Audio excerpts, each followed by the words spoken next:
Ikaw ba ay nalulumbay kaya kinain mo ang perang inutang sa Bombay? Ito ang life hack para sa'yo. Charot. So, halo mga kadipungan. Tukmol ka ba o impacta? Mamili ka kung saan ka komportable.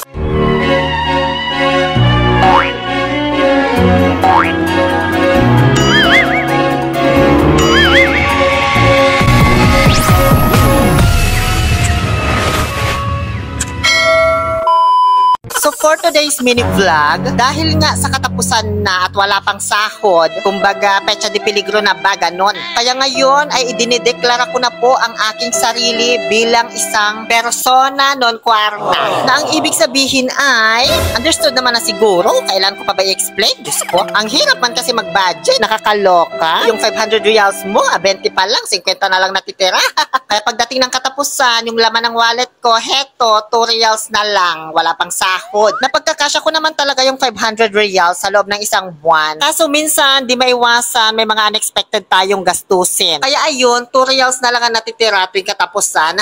Pero okay na yun, no? Hindi na masama. 500 reals sa loob ng 30 days. Yung iba nga dyan, 125 million sa loob lamang ng 11 days. Sus Mariosep! Yung kinuhang tax sa sahod ko sa Facebook, doon yata napunta.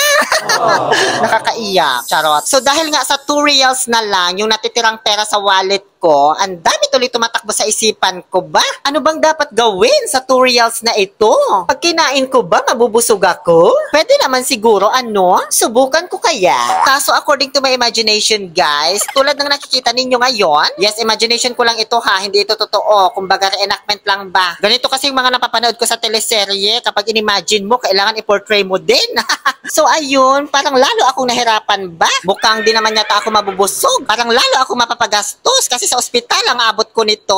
Tapos feeling ko parang mati-trigger yung transformation ko into kabayo na naman. At hindi pa ako prepared para doon. Kaya itigil na lang natin ang imahinasyon na ito, Mali ito, mali. Diyos ko, wag itong gagawin, ha? So, bahala na lang mamaya pagpasok ko sa trabaho kung saan aabutin ang 2 realizations na ito.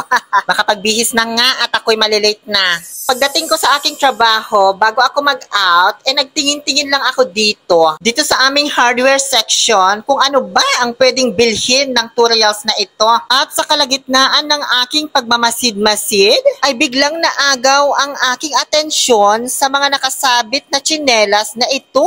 1 real lang, guys, ang isa. Grabe naman kamura ito, Diyos ko. Hindi yung katabi, ha? Itong kulay green, yung tinutukoy ko. Tignan nyo, mukha namang magandang tsinelas siya. Kuha ako 2, total may 2 reals pa naman ako. Pagkatapos kong mabayaran, syempre, inuwi ko sa bahay. Dito ako magsusukat. Alangan magsukat-sukat ako doon sa Danube. Makita pa ako sa CCTV, ma-terminate pa ako. Sayang yung benefits ko na 8 years. Kaya dito na lang tayo sa loob ng bahay mag-unboxing nito, para safe.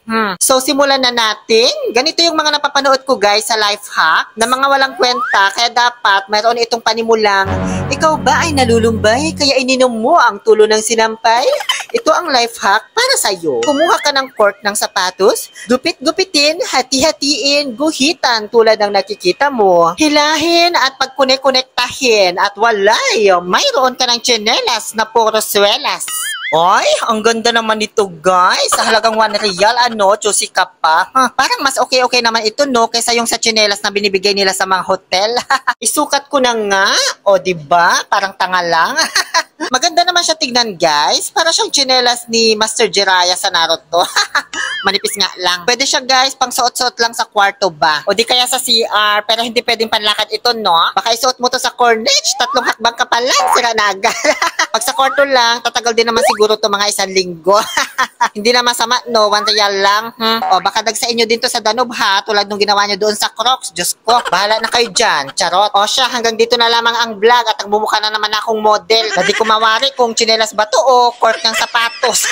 Maraming salamat po sa panonood. Muli, this is your happy pill, Oliver Castro, na nagsasabing, no to toxicity, let's make people happy. Dahil parating na ang sahod today. Kung wala, baka bukas.